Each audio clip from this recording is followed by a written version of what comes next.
The galaxy laughed at Earth until our ships arrived. 50 years before the day, the sky over the Council's crystal capital cracked open with light that should not have existed.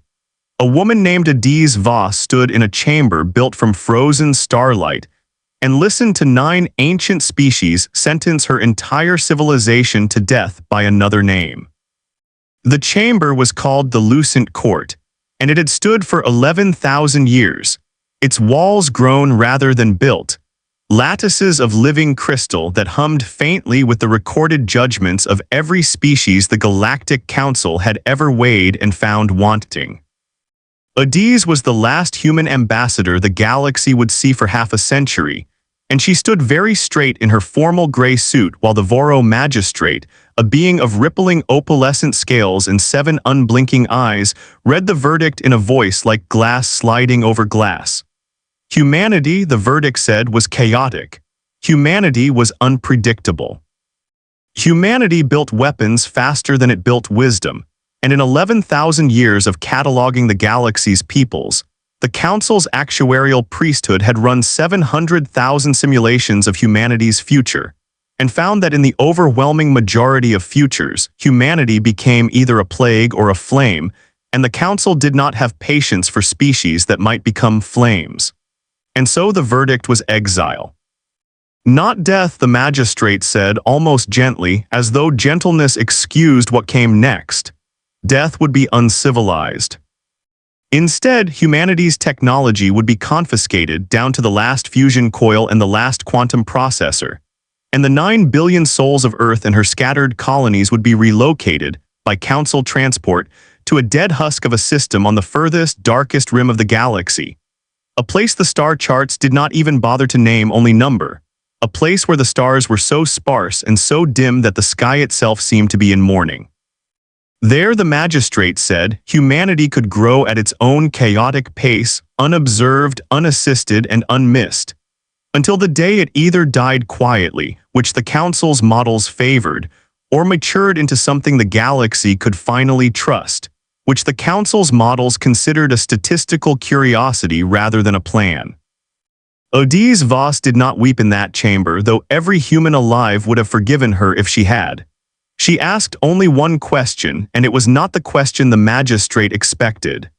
She did not ask for a chance to appeal, or a chance to prove her species' worth, or a chance to keep even a single vessel for the journey.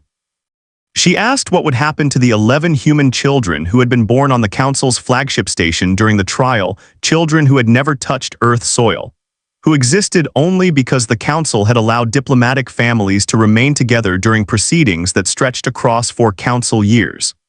The magistrate, faintly surprised that this was the question a condemned ambassador chose to spend her final words on, answered that the children would be exiled with the rest. Adaeze nodded once, filed that answer away in the part of her that never stopped filing things away, and turned from the court without another word, because she understood something the Council's actuarial priesthood had never modeled correctly in 11,000 years of watching species rise and fall. A people who are stripped of everything but their children will not lie down and die quietly. They will simply decide that dying is not an option available to them, and they will act accordingly. And the galaxy, which had grown old and certain of its own physics, had no equation for what a species does when it removes the word impossible from its vocabulary out of pure necessity. The Council transports that carried the human diaspora to the rim were vast gray ships with no comfort built into them. Because comfort had not been budgeted for a cargo, the Council considered a formality rather than a people. 9 million humans were selected by lottery for the first wave, crammed into holds meant for ore and machinery, watching through narrow viewports as the galaxy's bright core, the glittering spiral arms full of trade routes and terraformed worlds and cities built from living crystal, shrank behind them into a smear of light and then into nothing at all. The journey took the better part of a year in transports without proper medical bays, without recreational systems, without anything beyond the bare life support the Council's charter required them to provide. 40,000 people did not survive that crossing, and the Council recorded their deaths with the same dispassion it recorded fluctuations in stellar output, a footnote in a ledger nobody expected humanity to ever read. When the survivors finally disembarked onto the rim world the Council had assigned them, a rust-colored husk of a planet orbiting a dying orange dwarf star so faint that noon there looked. Like dusk everywhere else in the galaxy, the Council transports did not linger. They dropped their cargo, confiscated every remaining scrap of technology down to children's toys with embedded processors, and left within the hour, their gray hulls folding away into the dark as though ashamed to be seen lingering near what they had done. What the humans found waiting for them was not hospitable. The planet, which they would come to call Meridian, though the name would not become official for another decade, had a thin, cold atmosphere that could sustain human lungs only in short bursts before the lack of pressure, and the biting chemical sting of its air began to blister the lungs from within. Its surface was iron-red rock scoured by dust storms that could strip skin in minutes. Its nights fell to temperatures that froze exposed water within seconds, and its single moon, a cratered gray stone barely large enough to be called a moon at all, offered no comfort, only a second dim light in a sky already starved for light. There were no cities waiting. There was no infrastructure. There was, in the entire system, exactly one habitable structure, an ancient and abandoned mining outpost some long-extinct species had carved into a mountain range millennia before humanity had learned to write. Its corridors collapsed in places, its systems long dead, its purpose forgotten even by the Council's exhaustive records. 9 million people stood on red dust under a dying orange sun with nothing but the clothes on their backs, the memories in their heads, and the children too young to understand what had been taken from them. And they had to decide in the first hour of their exile whether this was the end of humanity's story or merely a very cruel beginning. Adaeze Voss, who had once been an ambassador and would now become something closer to a founder, gathered what remained of Earth's scientists, engineers, farmers, soldiers, and teachers in the lee of the Dead Mountain outpost as the first night of exile fell, and she told them the only thing she had left to give them, which was not a plan because she had no plan but a single sentence that would be carved, decades later, into the foundation stone of the first true human city on Meridian. She said, "They took our machines, but they could not take the thing that built the machines, and if we remember that, we will outbuild them within our children's lifetimes." It was not comfort. It was not even entirely true in that first terrible hour, with the cold already biting through thin council-issue jumpsuits and the dust already scouring exposed skin, and the babies already crying from hunger in a system with no confirmed edible biology. But it was a direction, and a people with nothing else will follow a direction the way a drowning man follows the one hand reaching down to him. And so they followed it. And the first years of exile became a study in a kind of suffering that the Council, with all its actuarial certainty, had never bothered to imagine in detail, because the Council did not believe humanity would survive long enough for the details to matter.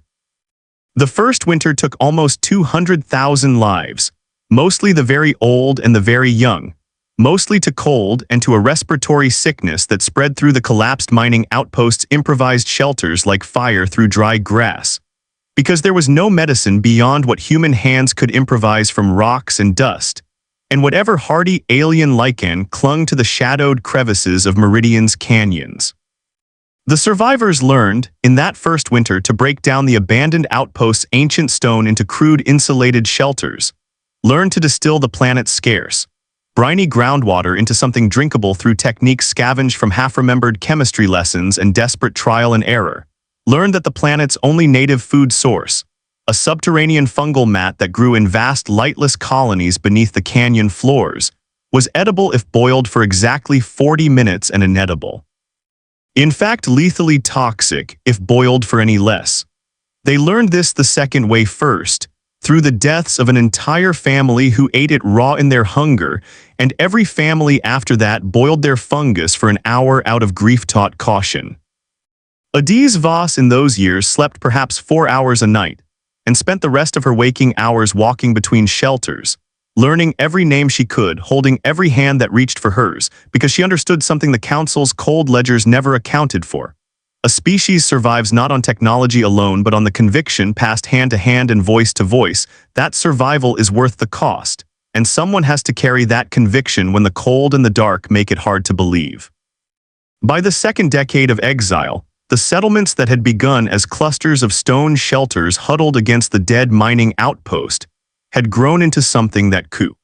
reasonably be called towns, then small cities, carved into the canyon walls where the geothermal seams ran warmest and the dust storms could not reach. Government on Meridian in those years was less a formal institution than a set of habits worn smooth by necessity. Councils of elders and engineers meeting by lantern light to decide how to ration fuel, where to dig the next well, which family's turn it was to receive the season's surplus of boiled fungus. And Adaeze Voss sat at the head of those councils not because she demanded the position, but because no one else wanted the weight of it and everyone trusted her to carry it fairly. Culture, too, reshaped itself around the Exile's hard mathematics. Old Earth's calendars, built around a solar year that meant nothing beneath Meridian's dim orange sun, were quietly abandoned in favor of a new reckoning built around the planet's own long orbit and its charted storm cycles. And Old Earth's holidays, the ones that had celebrated harvests and seasons that did not exist on Meridian, gave way to new ones born from the Exile itself. The night of first light, marking the day the first electric bulb burned. The standing, marking the anniversary of the sentencing, when every family visited the red stone cairns and spoke the names of the dead aloud so the wind would carry them. And the boiling feast, a wry, half-bitter, half-affectionate tradition in which families competed to invent new dishes from the planet's single edible fungus, boiled the mandatory 40 minutes and not a second less. A joke born from grief that had, over 2 generations, become something closer to genuine pride in the sheer, stubborn creativity a starving people had brought to a single miserable ingredient. By the 5th year of Exile, humanity on Meridian had stopped merely surviving and had begun in small and stubborn ways to build. They had no fusion reactors, no quantum processors, no orbital shipyards, none of the technology the Council had stripped from them, but they had memory, and memory turned out to be a more durable resource than the Council had ever accounted for. Among the 9 million exiles were metallurgists who remembered, in broad strokes if not exact formulas, how alloys were tempered. There were physicists who remembered the shape of equations even when their instruments were gone. There were engineers who had grown up tinkering with combustion engines in the poorer corners of Earth long before humanity had joined the Council's galactic community. And it was this last group, the ones who remembered how to build fire before they remembered how to build starships, who gave humanity its first true foothold on the rim.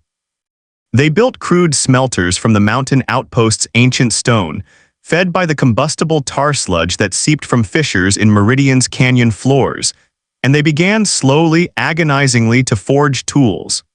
Not weapons, not for years, but tools. Shovels to dig deeper shelters, pipes to carry water, crude turbines to wring electricity from Meridian's relentless planet-scouring windstorms.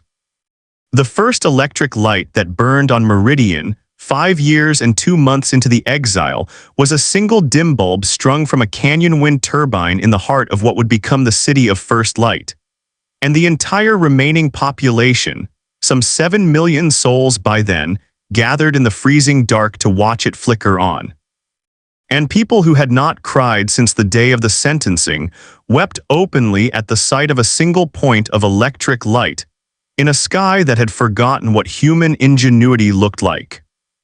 In those first 5 years, before the electric bulb, and before anything resembling a plan had taken shape,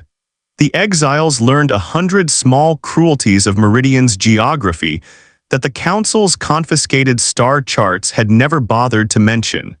because the Council had never expected anyone to need the information.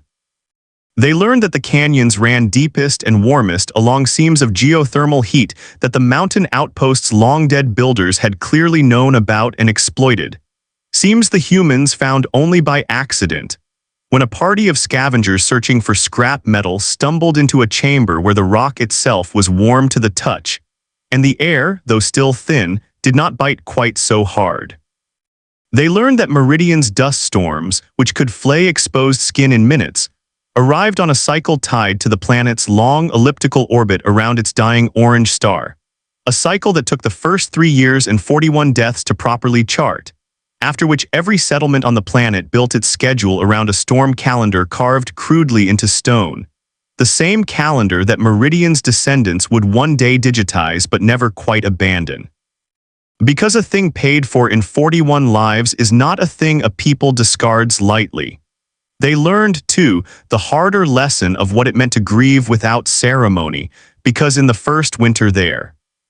had been no time and no material to bury the dead properly, and the frozen ground refused the shovel as fiercely as the sky refused mercy. So the earliest dead of Meridian were given to careful cairns of red stone stacked by hand at the mouth of the canyons, a practice born of desperation that became, within 2 generations, the planet's most sacred funerary tradition, stone cairns rising along every canyon wall like a long, silent record of everyone the exile had cost, and everyone who had refused, in spite of the cost, to let the rest of the species stop. Adaeze Voss understood, in ways the Council's cold ledgers never modeled, that a people cannot be held together by survival alone, and so even in the leanest years, when food was rationed by the spoonful and warmth was rationed by the hour, she insisted on small rituals that cost the community almost nothing in material terms and everything in the currency of hope. On the first anniversary of the sentencing, with barely enough surplus fuel to keep a single fire burning through the night, she organized what would become the first of Meridian's Remembrance Nights, a gathering in which every family that still had one told a story of Earth, not a story of loss but a story of ordinary life, a grandmother's recipe, a childhood street, a song half remembered, and the stories were repeated and passed and layered year after year until by the 10th anniversary, an entire generation of children born on Meridian's red dust who had never once seen Earth's blue sky could nonetheless recite, from memory,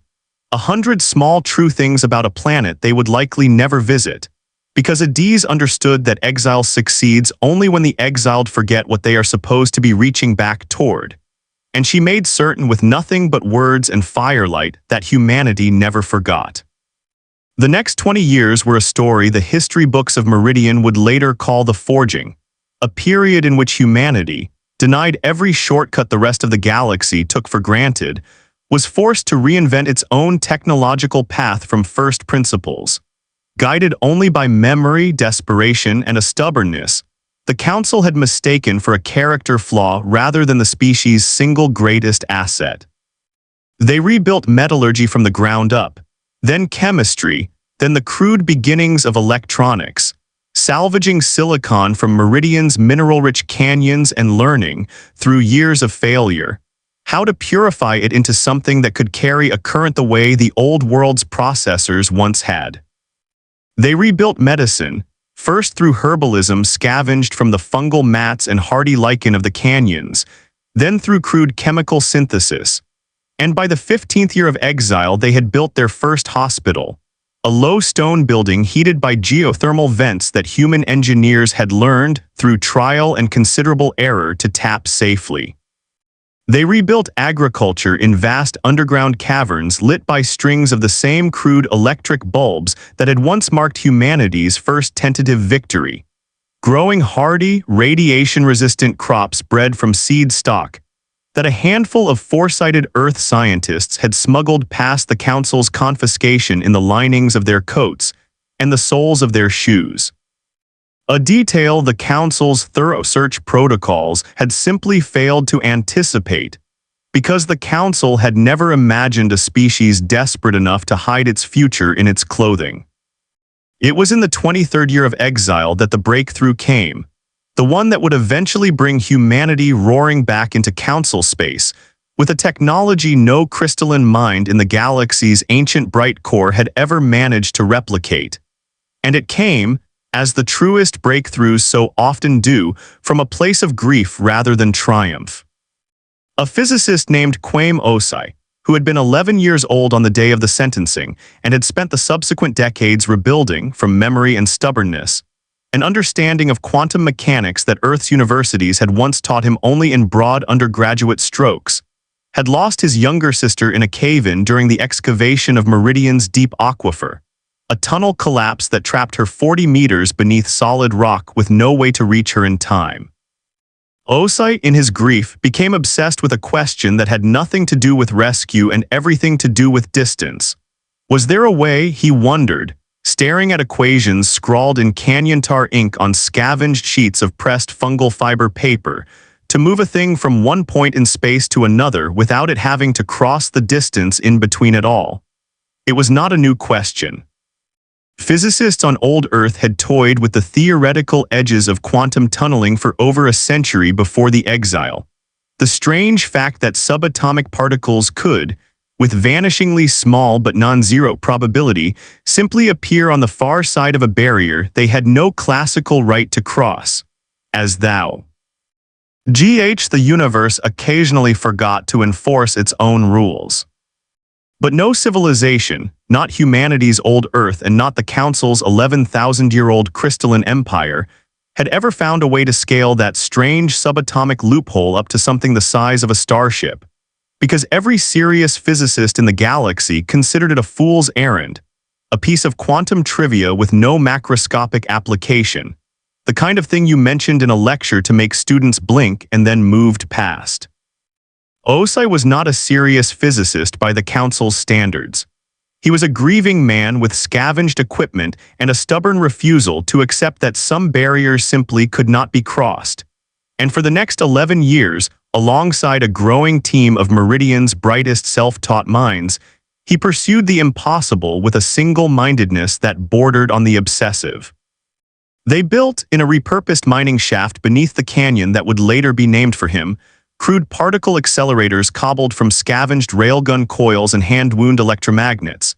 testing tunneling probabilities on particles smaller and smaller, then larger and larger, mapping a field of quantum probability manipulation that no textbook in the galaxy contained because no other civilization had ever been desperate enough, or free enough of the Council's rigid research orthodoxies, to walk that particular dead-end road all the way to its unexpected end. The breakthrough, when it came in the 34th year of Exile, was not a single eureka moment, but a slow, grinding accumulation of 10,000 failed experiments that finally, on the 10,001st attempt, produced something the team's exhausted, soot-streaked researchers almost missed entirely. A coin-sized disk of Meridian iron, placed in a resonance chamber and subjected to a carefully tuned field of oscillating quantum probability,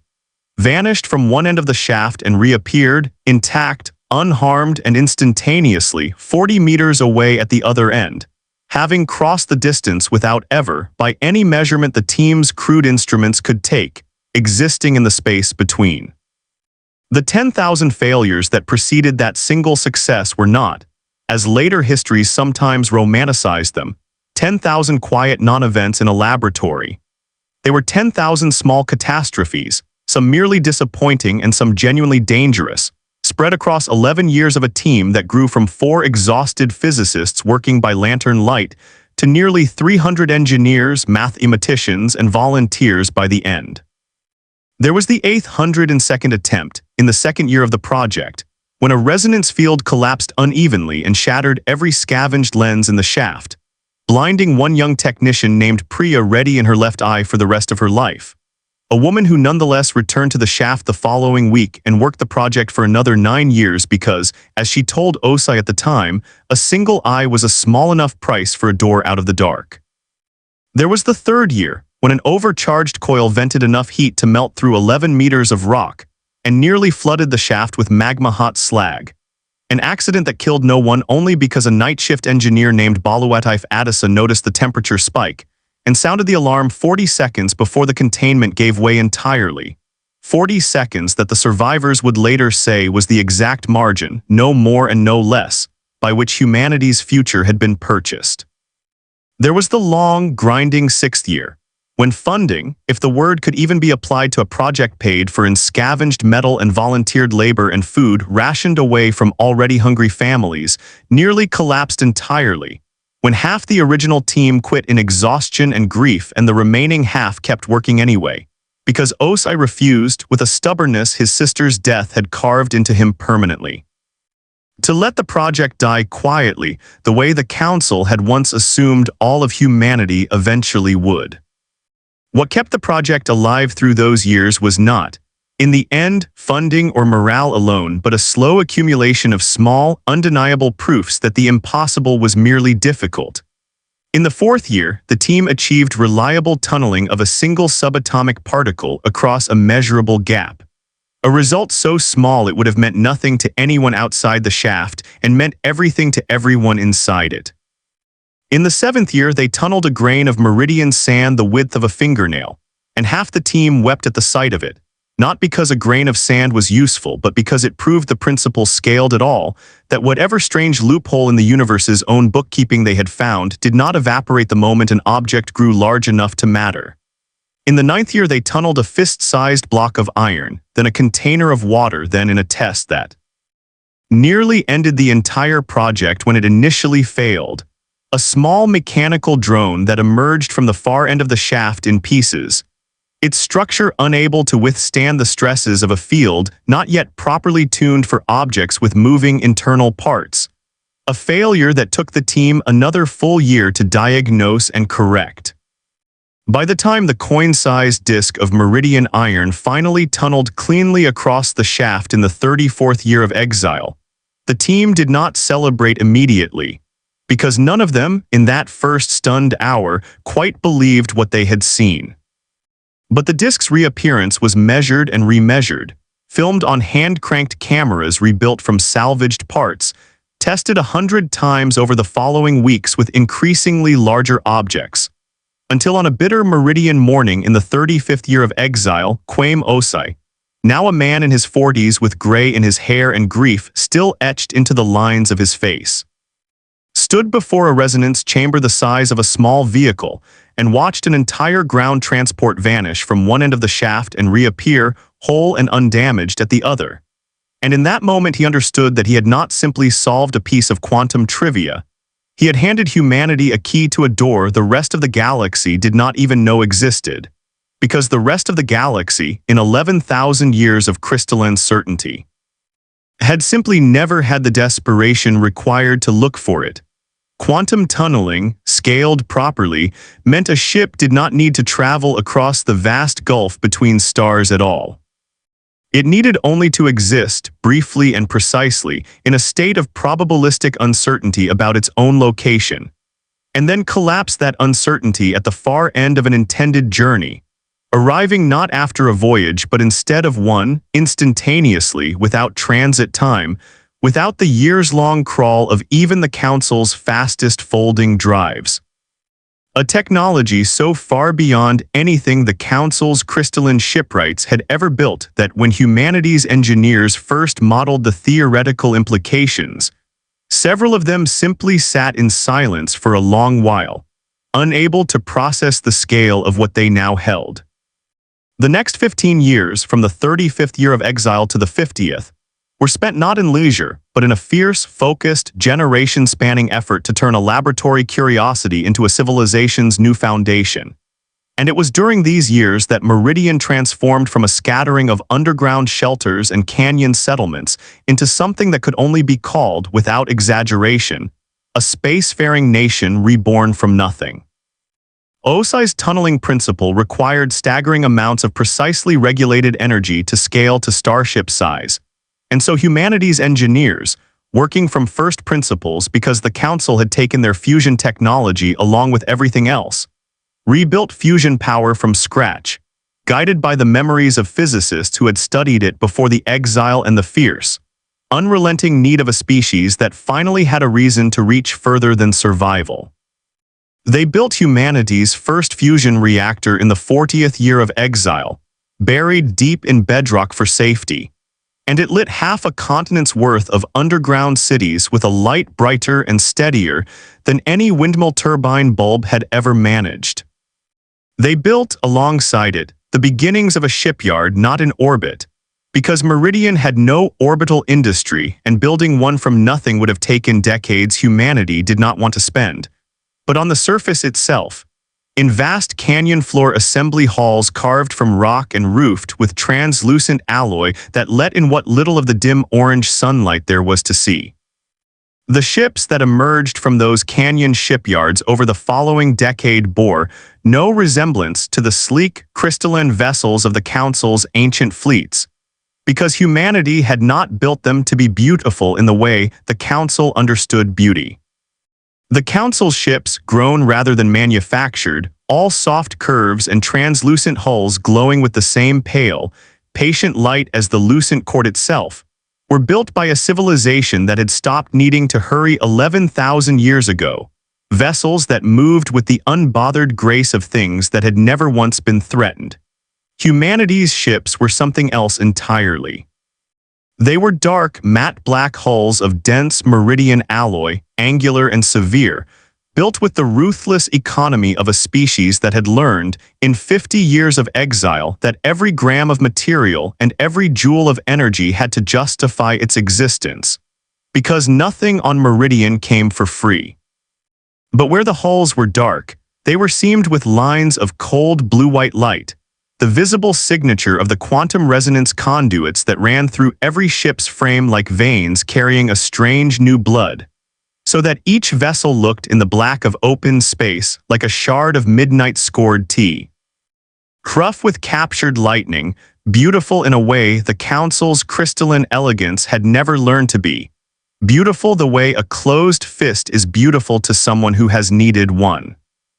Where a Council vessel's interior glowed uniformly, softly, in the same patient golden light that filled the lucent court itself, a human ship's interior was a study in deliberate contrast. Corridors of dark alloy lit only where light was needed, along handrails and door seams and the narrow arteries of conduit that fed the resonance chambers, so that walking through a human vessel felt less like walking through a temple, which was how visitors would later describe the Council's ships, and more like walking through the inside of a living thing, dark and warm and quietly humming, its vital light visible only where the light actually mattered. The Council's shipwrights, when they later studied recordings of the human fleet in exhaustive and faintly disbelieving detail, would note that not a single line of blue-white conduit light on a human hull was purely decorative, that the glow followed function with an austerity that 11,000 years of Council shipbuilding, freed of scarcity for so long that scarcity had become an alien concept, had simply forgotten how to produce. Humanity had not built beautiful ships because beauty was the goal. Humanity had built ships where every gram, every joule, every centimeter of hull space had been fought for across 50 years of a hard, unforgiving world. And the result, almost by accident, was a fleet that looked like nothing else in the galaxy. Dark and severe and honest. 40 vessels that seemed, in the black of open space, less like machines and more like a held breath finally released. Adaeze Voss did not live to see the fleet completed. She died in the 47th year of exile in her sleep, in a modest stone house in the city of First Light that her own hands had helped to build, having spent nearly 5 decades pouring every hour she had into a species that had, against every one of the Council's 700,000 simulations, refused to become either a plague or a flame, and had instead become something the Council's models had never even included as a possible outcome. A people forged rather than broken by exile, harder and stranger, and infinitely more capable than the frightened, chaotic children the lucent court had once judged unfit to remain among the stars. Her daughter, a woman named Adaeze Voss, who had been 6 years old on the day of the sentencing, one of the 11 children whose fate had been Adaeze's final question before the court, grew up on Meridian's red dust and canyon shadows, knowing every hard lesson of the exile the way other generations know nursery rhymes. And by the 50th year, with the fusion reactors humming steady beneath the bedrock and the first true fleet of human quantum-tunneling warships gleaming dark and blue-veined in their canyon berths, it was Adaeze Voss the people of Meridian chose, unanimously and without hesitation, to lead humanity back into the galaxy her mother had once been exiled from. There were, in that final year before the fleet's departure, quiet arguments on Meridian about whether the moment had truly come, whether 50 years was long enough, whether the wounds of the exile had scarred over enough to risk reopening them against a galaxy that might, for all anyone knew, simply refuse to look twice at a species it had already discarded once. Adaeze Voss did not silence those arguments, because she had grown up in a society that valued the right to disagree even in its hardest hours. But she answered them, in the town councils and canyon assemblies of that final year, with the same quiet certainty her mother had once carried into the lucent court, telling anyone who asked that humanity was not leaving Meridian to seek the council's forgiveness, but to make certain the galaxy understood once and for all that the door the council had once shut could never again be closed from the other side. The fleet that assembled in the year of humanity's 50th exile anniversary was not, by the council's ancient standards, a large one. 40 vessels ranging from swift single-pilot scout craft no larger than an old Earth fighter jet to the flagship itself. A vessel 3 kilometers of dark angular alloy that Adaeze Voss had named the Adaeze Voss without needing to explain to a single person on Meridian why. But size, the council would learn within the hour of humanity's return, had stopped being the metric that mattered the moment quantum tunneling entered the equation. The Adaeze Voss and her escort ships gathered in high orbit above Meridian's rust-colored disk on a morning when the dim orange sun caught the fleet's hulls and turned their blue-white conduit lines to something that looked, from the surface, like a net of captured stars scattered across the dark. And the entire population of Meridian, some 14 million souls know. Having grown steadily across 5 decades of hard-won fertility and hard-won medicine, gathered in the canyons and on the rooftops of their underground cities to watch the fleet that would carry humanity's answer back to the people who had thrown them away. Adaeze Voss stood on the Adaeze Voss's command deck, a woman in her 50s with her mother's steady eyes and a lifetime of exile written into the calm set of her shoulders, and she did not give a rousing speech because the crew arrayed around her did not need one. They had lived the 50 years that made the speech unnecessary. She gave instead a single order, quiet and absolute, the same order her mother had given the day of the sentencing, translated across 2 generations into something the council would finally have no choice but to understand. Set a tunnel course for the lucent court and do not bring weapons charged, because humanity was not coming back to make war, humanity was coming back to be seen. The Adaeze Voss's navigator, a young man named Kwame Osei, grandson of the physicist whose grief had cracked open a door the whole galaxy had missed, keyed in coordinates that had not changed in 11,000 years, coordinates the council had never bothered updating because the council had never imagined the exiled species finding its way back at all. And across the fleet of 40 dark, star-veined ships, quantum resonance chambers the size of small vehicles, scaled up now to the size of entire vessels through 15 years of relentless engineering, began to hum with a light that made the hulls glow from within like something alive. There is no way to describe to a species that has never experienced it what a quantum tunnel jump feels like from inside a ship, because the council's own scientists, when they finally studied the phenomenon, would spend decades trying and largely failing to model it in terms their own physics could accommodate. For the crew of the human fleet, the experience was less a sensation of movement and more a sensation of the universe holding its breath. The dark viewports of the Adaeze Voss's bridge showed Meridian's rust-colored disk and its dim orange sun one instant, and in the very next instant, with no perceptible transition, no tunnel of light, no wrenching sense of speed, showed instead the glittering, impossibly bright core of the galaxy. The ancient trade lanes and terraformed worlds and crystalline cities of the Council's territory spread out below them, as though the 50 years and the tens of thousands of light years that had separated humanity from home had simply been folded away and discarded, because in the truest sense they had. The fleet had not traveled the distance between Meridian and Council space. It had simply stopped being at one point and started being at another. And the entire journey that would have taken the Council's fastest folding drive cruisers the better part of 11 years to complete had taken humanity's fleet a fraction of a single second. For the 14 million people of Meridian watching from canyon rooftops and underground observation decks, as the fleet's blue-white conduits flared bright and then, in the space of a heartbeat, simply vanished from the dim orange sky, the moment carried a weight that no amount of scientific understanding could fully dissolve. Grandparents who remembered the cold of the first winter, who had eaten 40-minute fungus and buried children under cairns of red stone, stood beside grandchildren who had never known any sky but Meridian's sparse, dim stars, and together they watched the last physical evidence of the fleet's presence. A faint blue afterglow lingering where 40 ships had been, fade slowly into the ordinary dark, and a silence settled over the canyons that was not empty but full. The particular fullness of a people who have spent 50 years earning a single moment, and are now simply, finally, allowed to feel the size of it. The Council, it must be said, did not know humanity was coming, because the Council's vast and ancient sensor networks, grown across 11,000 years to detect every known form of propagation through real space and folded space alike, had absolutely no instruments capable of registering a ship's approach that did not involve the ship actually traveling through the space in between. And so the first the Council knew of humanity's return was the sudden, impossible appearance of 40 dark, glowing vessels in high orbit above the Lucent Court's home world,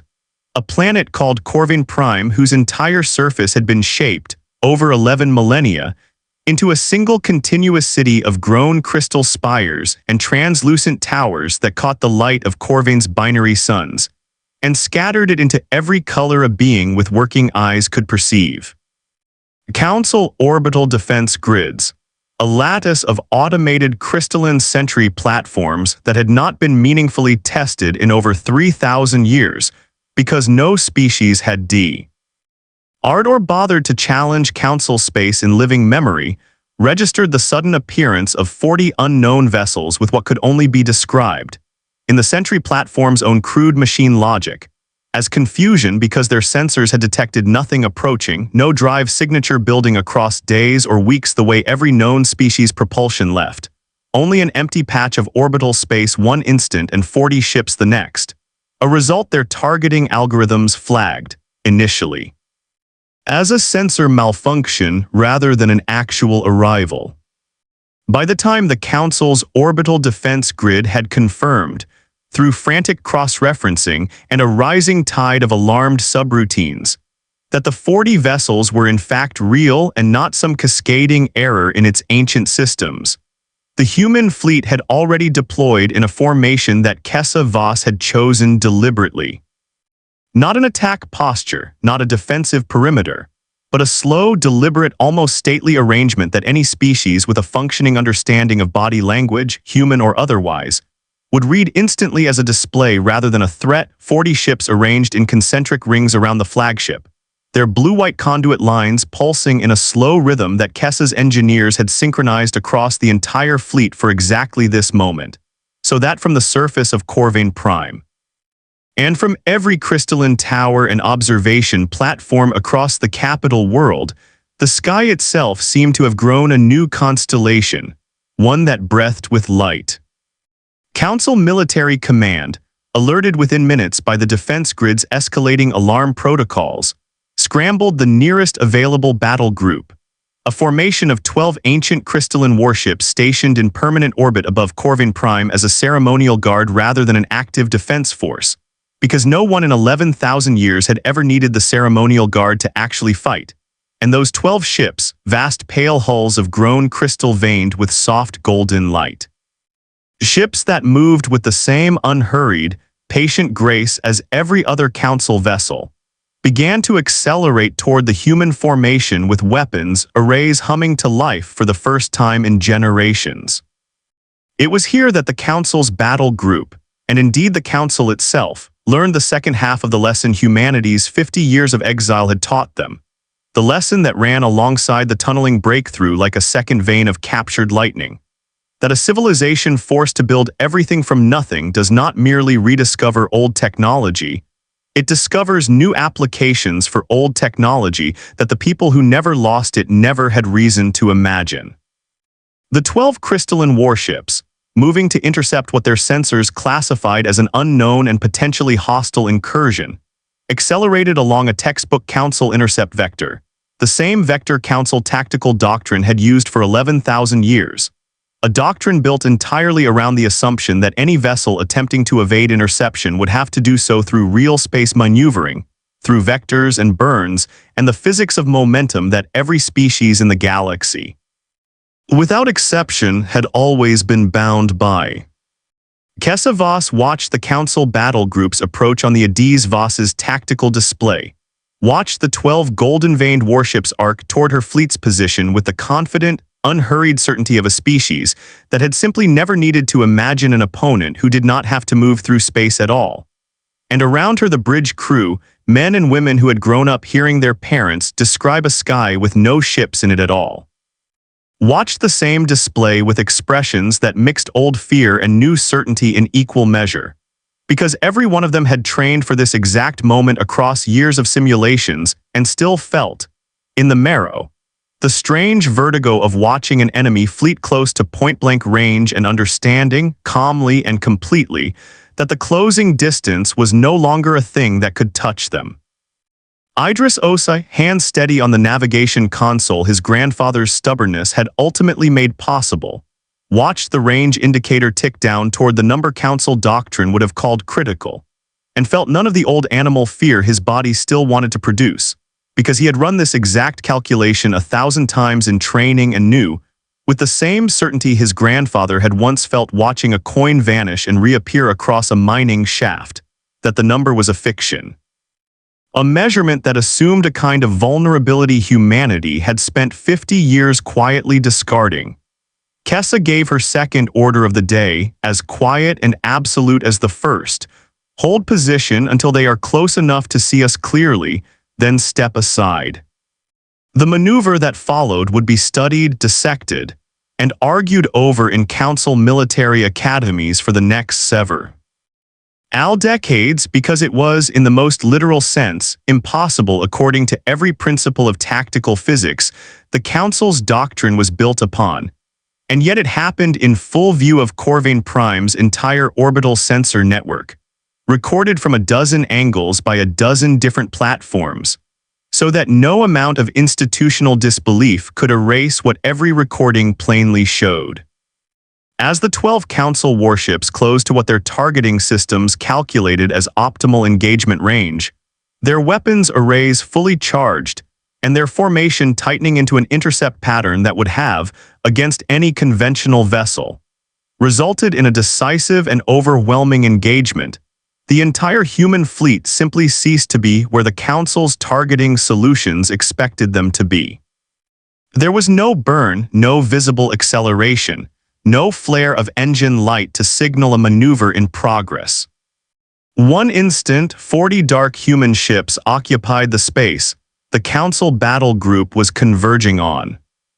The next instant, in a gap of time too small for any biological mind to consciously register, the human fleet occupied a wide, loose formation nearly 800 kilometers further out, having tunneled collectively and with an ease that made the maneuver look almost casual past the entire Council intercept, so that the 12 golden warships, weapons still charging, found themselves converging on empty space while the human fleet now sat comfortably, unbothered and entirely unthreatened. Watching from a position the Council's own doctrine had no framework for even conceiving of as a possibility. The Council battle group's commander, an ancient Voro named Thessaly Kell who had served in the ceremonial guard for over 4 centuries, without once firing a weapon in anger, broke formation protocol for the first time in his long service and simply held position, 12 golden ships hanging motionless in orbit, because his tactical training had genuinely run out of instructions for a scenario that did not involve his opponent's ships being somewhere he could calculate. It was in this moment, with the Council's entire capital world watching from towers and platforms and 1,000 recording devices, and with Council High Command scrambling in a dozen crystalline chambers across Corvain Prime to understand what their sensors were telling them, that Adaeze Voss opened a communication channel, broadcast on every frequency the Council's own ancient protocols had once used to first contact humanity so many decades before, and spoke words that would be replayed across every world in Council space within the hour, translated into 40 languages by the same instantaneous protocol translators the Council had installed on every world it had ever touched, protocols that, this once, humanity was glad the Council had never bothered to remove even after the exile. She said in a voice that carried her mother's steadiness and her own 50 years of hard-won patience, that this was Adaeze Voss, daughter of Adaeze Voss, speaking on behalf of the people of Earth and the people of Meridian, and that humanity had not returned to make war, had brought no charged weapons and intended to fire none, had come instead for the much simpler purpose of being seen, because 50 years ago the Council had looked at humanity and judged it a chaotic, unfinished thing unfit to remain among the stars, and humanity had spent every one of those 50 years in cold and dark and hunger, becoming something the Council's models had never once predicted.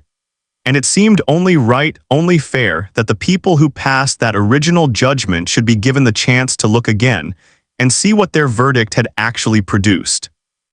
She said that humanity was not here to demand an apology, though it would not refuse one, and was not here to demand reinstatement in the Council's community of species, though it would consider an invitation offered freely rather than granted out of fear. She said that the Council had built its 11,000 years of peace on the quiet assumption that it alone understood the shape of the possible, and that humanity did not begrudge it that peace,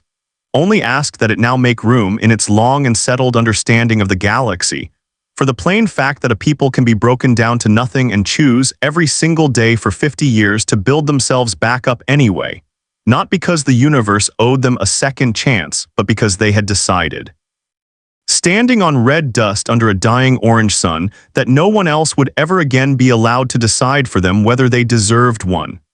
She said humanity had simply come home to the doorstep of the people who had exiled them, in ships that could cross the width of the galaxy in less time than it took to finish a sentence, and intended to stand there patiently and without threat until the Council understood exactly what it was looking at. The Lucent Court convened within the hour and emerged. Ensai session unlike any in the recorded 11,000 years of Council history, its grown crystal walls humming with an anxious frequency the ancient chamber had never produced before. Because in 11 millennia the court had never once had to reconsider a verdict it had already passed, had never had to sit in judgment of its own judgment, and the 9 species who made up its permanent seats. The Voro and the Ashkai and the Denbril and 6 others whose names meant little to the humans watching from orbit, but who together represented the oldest and most stable political order the galaxy had ever produced, argued for the better part of 2 full days over what to do about a species that had, by every objective measure their own instruments could confirm, developed a technology none of them possessed, none of them understood, and none of them had any realistic hope of matching within several human lifetimes, even if every research institution in Council space devoted itself entirely to the problem starting that very hour. For 2 days the 9 seats argued in circles that grew, if anything, more anxious rather than less as fresh reports arrived from Corvin Prime scholars, who had spent those same 2 days attempting and failing to model the physics behind the human fleet's arrival,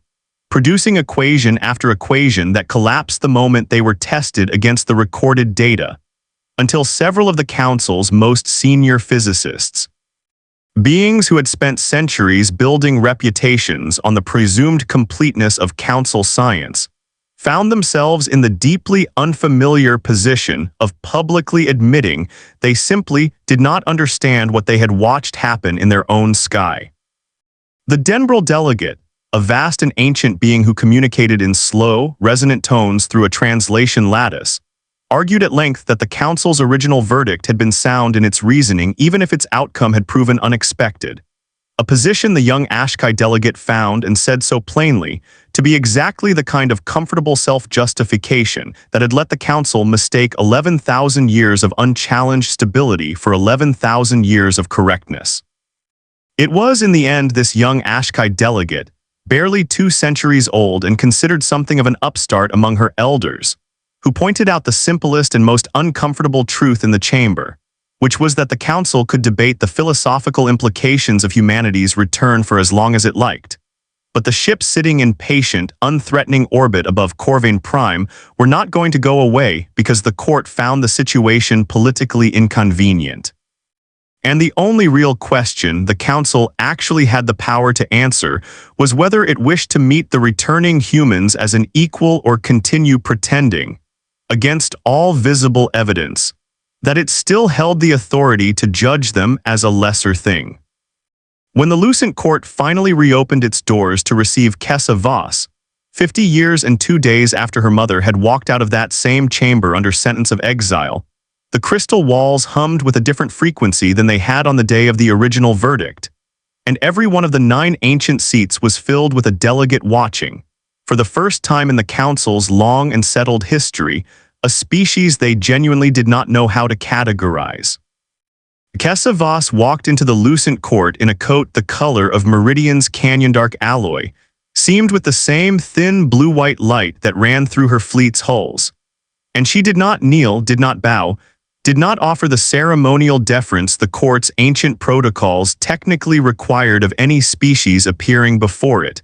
because she had not come to be judged. She stood in the center of the chamber where her mother had once stood, and she told the assembled council, in plain and unadorned words, the story of the 50 years that the council's own actuarial models had failed entirely to predict. The cold, the hunger, the 200,000 dead in the first winter alone, the fungal mats boiled for exactly 40 minutes, the single dim electric bulb that an entire starving population had once wept to see, the physicist who turned his grief over a buried sister into a door the whole galaxy had missed, the 15 years of grinding, unglamorous engineering that turned a laboratory curiosity into a fleet, and the 14 million souls now living beneath Meridian's red dust who had built, from absolutely nothing, a civilization the Council's own 11,000-year-old physics could not yet fully explain. She did not ask the court for anything, in the end, which unsettled the 9 ancient delegates more than any demand could have, because a species that wants nothing cannot be bargained with in the way the Council's diplomacy had always assumed every species eventually could be. She told them only that humanity would remain in the galaxy from his day forward, would trade where trade was welcome and would otherwise simply exist, quietly and on its own considerable terms, and that the Council was welcome to study the tunneling technology from a respectful distance if it wished to understand it, though humanity felt no particular urgency about sharing the specifics, given the manner in which its previous cooperation with the Council had been repaid. It was the Voro magistrate, the same ancient being with 7 unblinking eyes who had once read Adaeze Voss her sentence, older now by 50 years but otherwise unchanged in the way only a species with the Council's staggering lifespans could be, who finally spoke into the long silence that followed, and admitted, in words the Council's official record would spend generations trying to soften, that the court's original models had been wrong. Not merely inaccurate but wrong in a way that suggested the Council itself had grown too certain of its own physics, and its own patience to recognize what it was actually looking at 50 years earlier, a species not defined by chaos but forged by it. And the magistrate offered, on behalf of the court, the one thing Adaeze Voss had said humanity would not refuse if freely given. An apology, unconditional and unprompted, the first the Lucent Court had issued in the entirety of its recorded history. Adaeze Voss accepted it, not with warmth, because 50 years of exile does not evaporate on the strength of a single admission, but with the same steady, unhurried grace her mother had carried into that same chamber half a century before. And she told the court that humanity did not need the galaxy's permission to exist among the stars anymore, had not needed it in truth, since the moment Kwame Osei's coin-sized disk of Meridian iron vanished from one end of a canyon shaft and reappeared whole at the other, but that humanity was nonetheless willing to exist alongside the Council, as neighbors rather than subjects, provided the Council understood, going forward, that the species it had once dismissed as too chaotic to be trusted among the stars had spent 50 years in the dark proving it did not need the stars' permission to shine, and had returned not to seek the Council's approval, but simply to make certain the Council never again mistook a people's silence for their absence, or their exile for their end. The human fleet remained in orbit above Corvin Prime for 3 more days, long enough for the crystalline cities below to grow accustomed to the sight of dark, star-veined ships hanging patient and unthreatening against the black, long enough for 100,000 curious Council citizens to gather on rooftops and observation platforms the way 14 million humans had once gathered on Meridian's canyon floors to watch a single electric bulb flicker to life, and then without fanfare or ceremony. The fleet folded itself out of real space existence in the same silent, impossible instant it had arrived in, and was gone, tunneled back across the width of the galaxy to the red dust and dim orange sun of the world that had once been humanity's grave, and had instead become its forge. The lucent quartz crystal walls in the years that followed would come to hum with a new frequency whenever humanity's name was spoken in its chambers. A frequency the quartz ancient historians eventually learned to associate not with judgment, as it once had, but with something closer to caution. And the galaxy's oldest and most settled civilizations would spend the following decades quietly, urgently, and largely fruitlessly attempting to reconstruct even a fraction of the physics that had let a handful of exiled, technology-stripped survivors casually step past a Council battle group, as though the 11,000 years of crystalline certainty arrayed against them were nothing more than an inconvenience to be walked around. And on Meridian, beneath the same red dust, where 200,000 people had once frozen in a single cruel winter, a new generation of children grew up hearing the story not as a tragedy, but as an origin. The story of the day the galaxy that had thrown humanity away finally looked up and saw exactly what it had made. Adaeze Voss returned to Meridian and within a year stepped down from the fleet's command, not because the work was finished, but because she understood, as her mother had understood 50 years before her, that a civilization's story cannot belong to any single family forever, and she spent her remaining years walking the same canyon paths her mother once walked, telling the same stories by the same firelight, making certain that the children of Meridian's 2nd century grew up knowing the cold as clearly as they knew the light that had finally answered it. The red stone cairns along the canyon walls kept growing, slowly now, a death at a time rather than by the thousand, each one still spoken over aloud so the wind could carry the name and besid. Them, in the years after the return, new cairns began to rise built not from grief but from celebration, small stacked stones marking the birth of each child, so that a visitor walking the canyon paths of Meridian could read in stone the entire arc of a species that had been told it was too chaotic to survive, and had answered that judgment not with an argument but with 50 years of red dust, dim light, and the unbreakable, ordinary stubbornness of people who simply refused to let each other stop, until the day their ships rose dark and star-veined into a galaxy that had long since stopped expecting to hear from them again, and found, instead of silence, exactly the kind of light no crystalline city had ever learned how to make.